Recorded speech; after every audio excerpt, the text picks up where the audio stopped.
here's my bike, this is my home, and I'm going to take you on a biking tour and find you one of the unexplored sites on the outskirts of Modiin, dating back 2,000 years. Would you believe it? Let's go.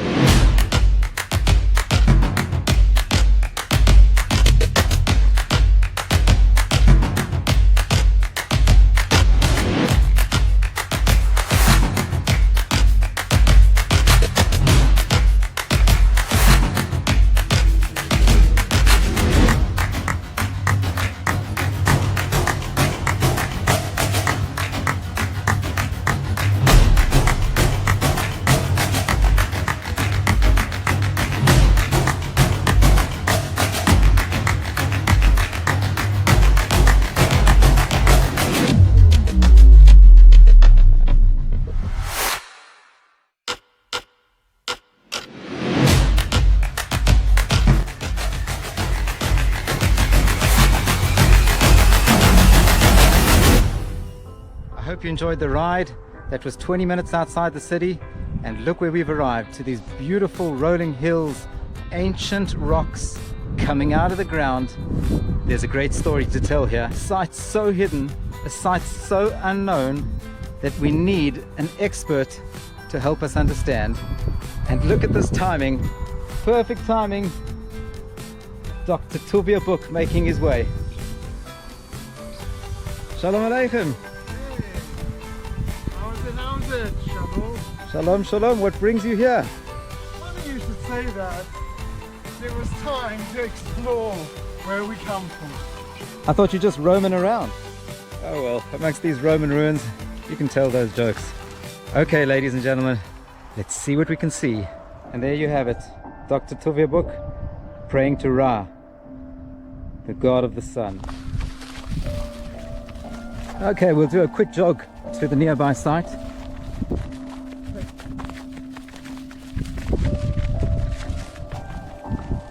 Wow, check it out. A 1,500-year-old mosaic floor. Have a look at that. I'm very cross with you. A stylized cross. Looking towards the east over here, semicircular apse right over there in the middle. This is a classic Byzantine period church, or Byzantine as they say in the colonies. And Byzantine churches all face the east. They all had a double column main hall. Here's one set of column bases and another one over there. They usually Is that called a basilica? main basilica was the main hall, correct? And usually separating the basilica from the apse where the service took place was a screen, was an altar screen. And you can see over here in the stone, indentations carved into the stone over here. This is where the marble altar screen would have been slotted in. And usually there was a reliquaries or bones of a saint buried somewhere in the apse as well. So we have a classical Byzantine church. Now let's not forget, just to put it in historical context, that when the Roman fort was built, the Roman Empire in the 2nd century was a pagan empire. In the year 315, Constantine the Great, with the Edict of Milan, converted the Eastern Roman Empire to Christianity, and that became the state religion. So this church is from after the 4th century, and sometime between the 4th century and the 7th century with the Muslim conquest in 637. So we jumped from the Roman period to the Byzantine period in just a few meters. Unbelievable. And talking about mosaics, a very famous mosaic was found in another Byzantine church from the 6th century in Jordan, a place called Madba. Genius! And this had an entire depiction of the Holy Land in it, and in that map underneath Jerusalem, more or less where we're standing, there was a town called Annaba, and the valley that runs to the west in Modiin is to this day still called Annaba. Basically, we're standing in a Byzantine church which is depicted in another Byzantine church from the 6th century, the Common Era. This is probably the only time in the field of archaeology where archaeologists have been aided by a 1,500-year-old mosaic map to identify sites. Next to home. One more thing about the mosaics. The mosaics also have patterns in them of crosses, which we'll examine here. You can see stylized crosses made by the Christian architect 1,500 years ago. And this also helps us date the church, because in the 5th century there was a law that you're no longer allowed to put crucifixes on church floors because it was considered to be sacrilegious as people walked on them.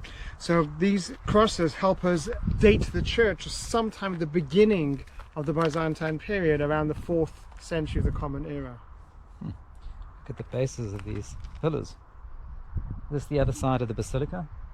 It is indeed double rows of basilica with a water system under the ground for storage. Another huge water system. This was outside the church, and it's actually carved into the bedrock, which is not where the Flintstones lived. Let's check it out though.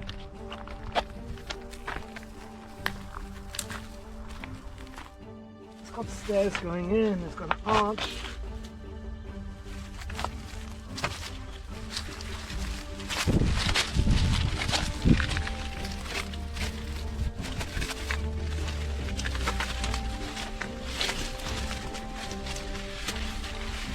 In we go.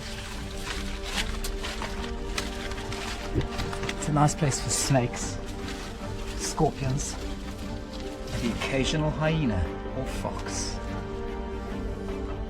Where are you? I need light.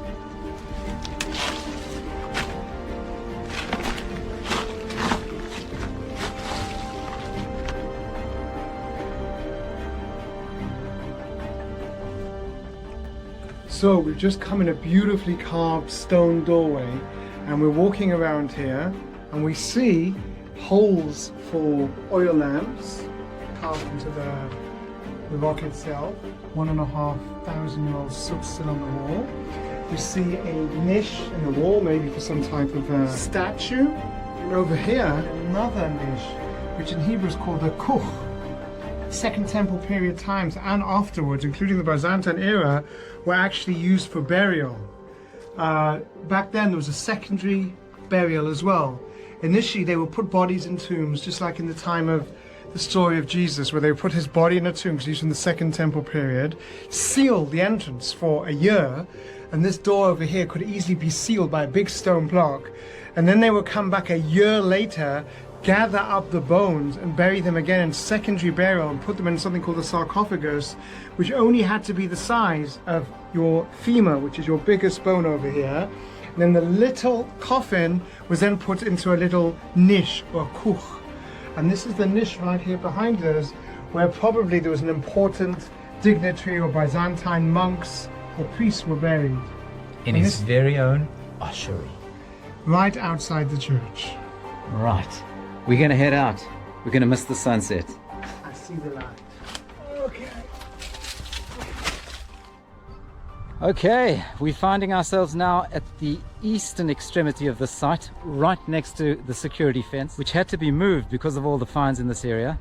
But what's so fascinating about what we've just seen in the short space of time, we had Roman infrastructure, we had Byzantine infrastructure, and here we have an earlier form of human activity.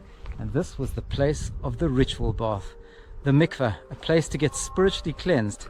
Makes perfect sense here. We're on the historical pilgrimage route leading from Jaffa to Jerusalem, and in this region many ritual baths were found and uncovered. Just about 26 Roman miles from the temple, you could get ritually cleansed and basically prevent yourself from the big rush in Jerusalem. By the time you get there, you are prepared and ready to serve in the temple.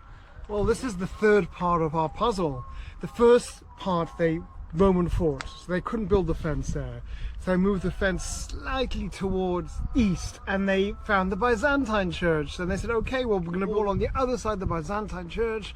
And boom, they found another site of antiquity right behind us, this Second Temple period mikveh. So it's just incredible, Israel, that where literally wherever you dig, you find history beneath your footsteps. The remains of every great empire in history you'll find in this land, from the Greeks to the Persians, to the Byzantines, to the Romans, to the Crusaders.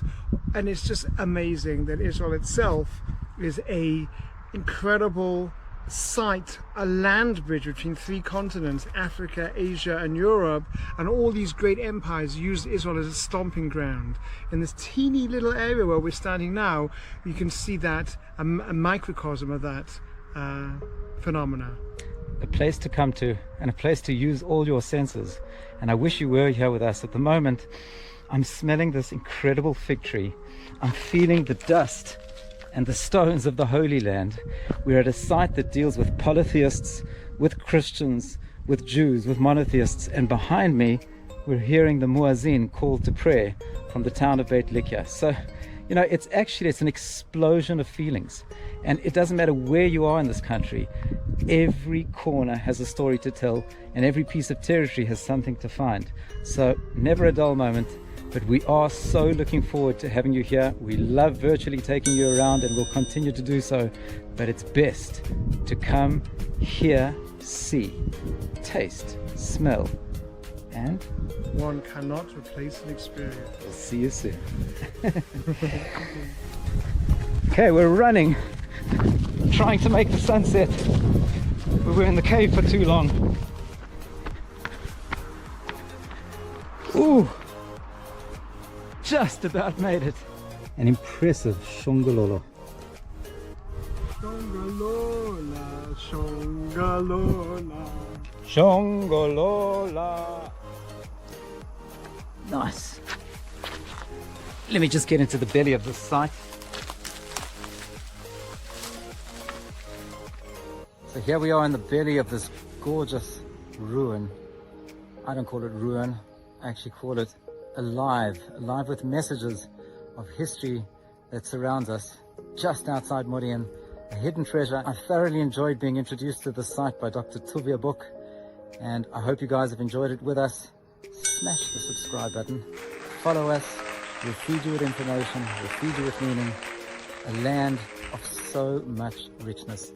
And Dr. Book, anything else to conclude the feeling of what we get from this site and what we can take home with us and share with our families? Sure, as I sit here on top of this Roman arch, this small little exquisite site, which very few people know about outside the modern city of Modiin, really sums up what this special land is all about. The historical ruins here, Roman, Byzantine, Second Temple period, and you can see in this small space the importance of the three major monotheistic faiths and non-faith, in this case paganism, and that's not just idle chatter, but also Christianity and Judaism and Islam, all in one space. And it's just incredible how much energy, spiritual energy and history is packed into this small, beautiful country. Welcome home. Peace. See you soon.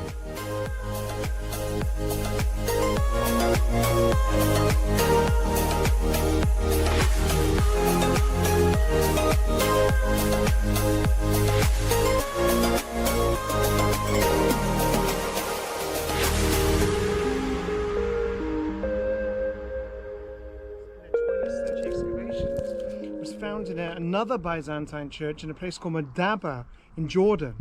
Madaba or Madaba? Madaba. Madaba? Cut. What's it called? How do you pronounce it? Madaba. I don't know. Madaba? I'm not cutting that. You're definitely cutting that. Right. Okay, anyway. You're definitely cutting that.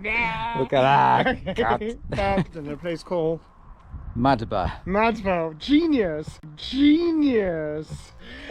And the valley that runs to the over there in Modiin, to the east, To the west. west of Modiin.